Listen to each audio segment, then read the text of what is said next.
They get Uraka has to float her little stuff all the way to the top of a building and say, hey, y'all are messed up. Because this dude, while y'all out here sitting here comfortable, sitting pretty, this dude, Deku, out here risking his life for y'all butts. Ain't slept, ain't ate, ain't showered, stank, all type of crap. Warning, the following video you are about to see comes from a geek and nerd who loves Marvel content and anime shows. Over here, we do not hold our tongue about anything and give you the most honest opinion about our chosen video topic.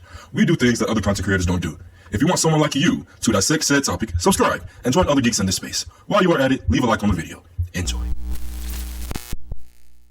Just watch One Piece, My Hero, Tokyo Revengers. And I have to say, My Hero has made me lose my love for humans. This past episode of My Hero Academia, or Boku no Hero Academia, it made me realize how selfish people can be. In this episode, we see Deku going back to UA. He finally makes it back to UA. By the way, obviously this is spoilers. We're talking about the newest episodes of each of the anime shows that I've named. But we see Deku make it back to UA, and in the episode before, they had already showed a little preview that, hey, these people, I guess they're citizens who evacuated into the UA premises. These citizens already don't want him there. Why do you ask? It's because he's a main threat of basically All For One. All For One called him out, and I think it was 2 or 3 episodes prior, and said, yeah, I'm done with All Might, now I want you. It's not a known thing, their whole like city or whatever, that Midoriya, aka Deku, is now the main focal point that the villains are trying to attack. And the humans, they're so blindsided by their own well-being and their own thoughts. They don't know that the person who probably could protect you the most is Midoriya. They don't know that. So you see them all, they're all mad, they're all fussing. Hey, you don't need to be here. You should be somewhere else. And then we need, they get Uraka. If you don't, y'all should know who Uraka is. I'll have a picture up on the screen somewhere. Uraka has to float her little stuff all the way to the top of a building and say, hey, y'all are messed up. Because this dude, while y'all out here sitting here comfortable, sitting pretty, this dude, Deku, out here risking his life for y'all butts. Ain't slept, ain't ate, ain't showered, stank, all type of crap. And someone had the nerve to say, isn't he a Nomu? Because he has a lot of quirk. I don't know, man. It really just confirmed that when you look at our society and how we are, we always go to self-preservation first. And I think that's obviously what the humans were looking at. And I very much understand their point of view of wanting Deku to be away. But it's like, man, this dude is literally risking his life out here. And all he wants is like a 2, 3, 4 days to recuperate. Now, I'm going to be honest. I should have said this in the beginning. I haven't read the manga of any of these shows except for One Piece, and I'm just now getting back caught up on that. Y'all, I need someone to don't let me know, because I'm more so an anime only watcher. And then we see Endeavor, we see Hawks, I think it was Bakugo. We see them come out, and they're just sitting in the background, and I forgot who it is. Someone asked like, hey, y'all hear all that commotion? And they like, yeah, we should go check it out. What are y'all there for? Endeavor, aren't you the number one hero right now? Where is that at? How are you the number one hero and this little teenage kid doing more than you? You know what? Forget it. You know what I'm gonna say? Midoriya should be the number one hero. He should. Why isn't he? He's doing more than anybody. Endeavor, what have you done? You saved a couple people, but the teenagers had done way more than you. The UA students had done way more than you. And it was cool seeing how the UA, they have this new system and this new system implemented to where it's a barricade around the whole campus. And they say, hey, villains can't get in here. But if something happens, we can split up into different cubicles and go underground. So if something happens with that, I forgot they have another layer in place, another security layer in place if something goes wrong with that. So they're very much protected. They're very much cautious of any bad things that can go on. But knowing all that, the citizens are still, yeah, I don't want him. Even after Uraka was explaining why he looks like that, Uraka said, hey, look at this dude. And they still say, okay. It was just weird.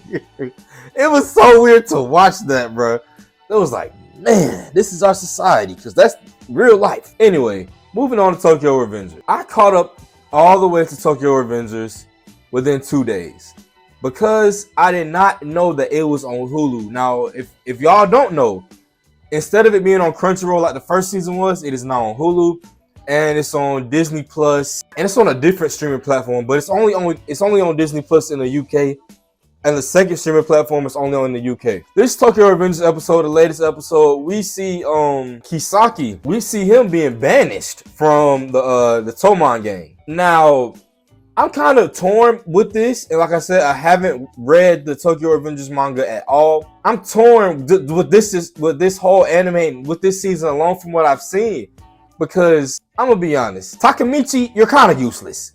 What do? You just have big heart. You have a big heart, and that's great. That's always good to have a main protagonist to have a big heart. But it's like, bro, the problems, the solution you're trying to find only creates more problems. When you think you find a new solution, you make another problem. Then you have to fix that problem. And then that solution that you just fixed for that problem ends up branching off to 3 more different problems. So it's a never-ending battle. In this last episode, he goes back. I forgot who it is. I think it's Chifuyu. Is it Chifuyu? But whoever's the second in command in the first division, he says, hey, look like you done what you got to do. Go back in the future, see how that works out for you. He goes back in the future. He's at a funeral. And what's the first thing he say? Someone died. Another person died. And he says, oh man, he's dead. Bro, isn't the main focus of the anime is for you to reverse the other girl death? Your girlfriend from middle school? From her being killed by Tomon? That's the point of this whole manga and show. Correct me if I'm wrong, please. Why are you so bent on trying to keep everybody alive? Sometimes that's their destiny, is to die. Maybe it's that girl's destiny to die. In one of the episodes between 7 and 9, he says, I'm gonna be the head of the Black Dragon gang. If you're not caught up, that's the game they're going against right now, or they were going against. Where we have our protagonist, who's part of the Tomon gang, Hakai, dude with the blue hair, looks super cool. Super cool. Look like he really about that. And you figure out what his character is and what he really represents. You have him, the budding friendship that Takemichi gets from being with Hakai, and then you have Hakai's older brother, Taiju, who for the whole season is built up to be just some tough guy. And don't get me wrong, he is tough. When I say tough, it was kind of pissing me off. I'm like, bro, can someone hang with this dude? Can someone hang with him? And I don't blame him. Dude is big and buff. I don't blame him for nobody hanging with him. But then when Mikey comes in the picture, y'all know what Mikey about. Y'all know what he represent. Mikey let him. I'm not gonna spoil that. Not gonna get into that. But it's like, bro, I really want Takemichi to have more clarity about what his main goal is. What is your goal? Is your goal to just save the girl? Is your goal to save everybody? But that's where the time paradox kind of gets in the way, because how can you be trying to save this girl if the byproduct of the girl being alive is someone else dying? You can't have both. You gotta pick your version of ice cream. You can't have chocolate and vanilla. It's one or the other. So I don't know, man. It was a good episode, nevertheless. It was a great episode. I'm looking forward to the next one. I'm not really too sure on when the Tokyo Revenger episodes come out for this season. If I remember correctly, they were coming out like every Wednesday, Thursday. But I'm looking forward to what they have going next, and what's their new goal. Because it looks like this is the end of the beginning. And we're obviously probably going to still be focusing on the Black Dragon. I think this is really the Black Dragon arc, right? So there will be more of Black Dragon. And I like Taiju's character. I really do. I love his character. He looks cool. He is a dude you don't want to mess with. So, but yeah. Now when it comes to One Piece is an anime that a lot of people aren't caught up on. And if they are caught up, they're kind of confused. If they aren't caught up, or if they haven't, mainly because the excuse is, I don't want to watch 1,000-some episodes. All right, so for anyone who hasn't seen One Piece by chance, if you're clicking on this video and never seen One Piece, I will obviously tell you to start One Piece. I might have a video coming out where I can tell you what's more important to watch and what you could kind of skip. But One Piece is like 96, 97% canon. There's no filler in there. There's almost 0% filler in One Piece, and that's why a lot of people turn their heads from it, because it's over 1,000 episodes. But anyway, and the manga is over 1,000 chapters. We're still in the Wano arc. In the manga, they're on Egghead. I'm not going to talk about that for anime only watchers. But in the manga, they're still in Wano, and we're kind of getting the beginning of the final fights. Luffy has just gotten rejuvenated. He's finna fight Kaido. Kid and Law are still doing their thing with Big Mom. But this episode was kind of more targeted towards the conflict between Hawkins and Killer. So Killer is interesting and he's smart, because while I'm watching this, he's fighting. And Hawkins basically explains, hey, if you try to kill me, if you slice me, Kid will be sliced, because Hawkins had Kid's straw doll. So the effect of that devil fruit is basically when he has the straw doll of you, if that's the current straw doll he's kind of surviving off of, that said person of the straw doll gets injured. It sounds kind of confusing, but I probably could explain it better if I had more time. I'm not trying to make this video be too long. So Killer finds a way to bypass that. He gets through. He has a fire quote, a fire line where it says, "Hey, what happens when that pain damage has nowhere to go? What you gonna do then?" And he shows you. If you haven't watched it, watch it. It's a great scene. And I want to say, I've been saying this recently a lot to myself and to my girlfriend. The One Piece anime is slowly becoming Dragon Ball Z-esque. What I mean by that is there's so much animation and build up where the fights last 5 episodes. I don't need a fight to last 5-6 episodes unless it's a big fight, like the Law and Kid versus Big Mom. That can last a long time. The Kaido versus Luffy, that can last a long time. Sanji and Zoro and who they're fighting, King and Queen, that can last a little bit. I don't need a Killer and Hawkins battle to last long. I'm not gonna say it lasted long, but it did drag on a little bit more than I would have expected. I don't know how it paced in the manga, because I didn't read. I think that's when I kind of backed up on the One Piece manga. I had got busy in life, but I'm just kind of confused with that. I'm hoping they don't. Y'all know how it was when Gear 4 was rolling out for the anime. And it was like they were almost teasing it.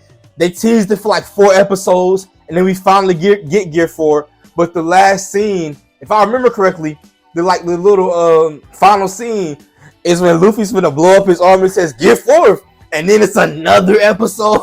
It's like, bro, just do it.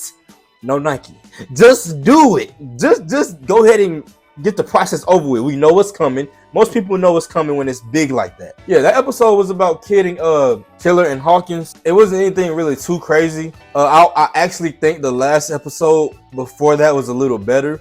But from what we got from the little next episode teaser, we will be getting some more time with Orochi, Kanjuro, and then we'll have a little piece with, or maybe the whole episode next will be with Sanji and seeing his past with Queen, because if you don't know, they do kind of have a past. It's because Judge is Sanji's dad, and Judge and Queen worked together back in the day. So I think that's what we'll be kind of getting to all that. But the big fight is coming.